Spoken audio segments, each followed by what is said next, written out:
la nouvelle C3 en 3 points, c'est quoi? C'est un modèle plus grand et plus large, elle fait désormais 4 mètres de long. C'est une carrosserie que l'on peut personnaliser, mais c'est aussi un intérieur plus moderne et à la présentation épurée. Je vous propose de voir ensemble quelles sont ses qualités et ses défauts.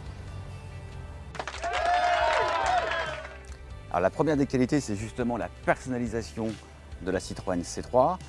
On peut avoir des éléments décoratifs sur les coques de rétroviseur, un toit à tons dissocié, mais également les air bumps inspirés de la C4 Cactus. La C3 reprend finalement à son compte ce qui fait le succès d'une DS3 ou d'une Mini. On a un total de 36 combinaisons pour l'extérieur pour avoir sa propre C3 et on retrouve cette personnalisation également à l'intérieur. Dans l'habitacle, Citroën propose un choix de 4 ambiances avec des couleurs et matières différentes sur le bandeau de planche de bord, sur les panneaux de porte et sur la sellerie. Alors justement, une des qualités de la nouvelle C3, c'est son ambiance intérieure avec ce mobilier joliment dessiné, ce petit volant 3 branches qu'on tient très bien en main, une excellente visibilité sur les compteurs, des sièges très larges et très confortables. On notera également l'habitabilité en hausse avec des places arrière un peu plus généreuses, notamment au niveau de la place aux jambes.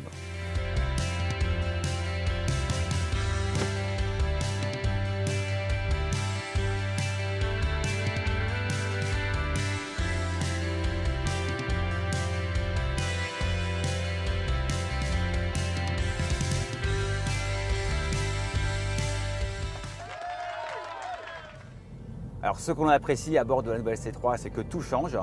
Auparavant, on était assis un petit peu en hauteur, on dominait la planche de bord. Ce n'est plus le cas, on est assis très bas, c'est une position plus sportive, plus agréable pour conduire. L'autre point fort, c'est le confort.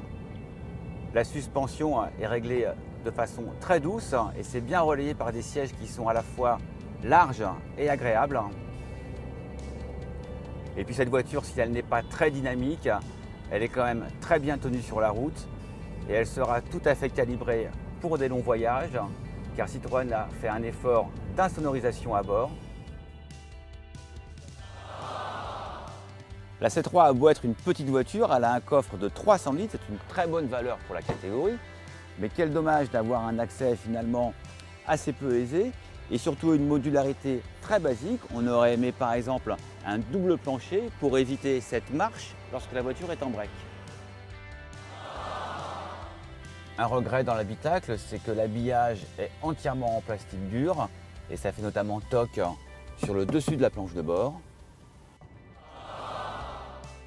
Le dernier défaut, c'est plutôt un agacement, c'est le niveau vibratoire à bord. Citroën n'a pas réussi à endiguer les vibrations en provenance du moteur 3 cylindres. C'est dommage et donc c'est surtout agaçant à basse vitesse, mais aussi à chaque redémarrage.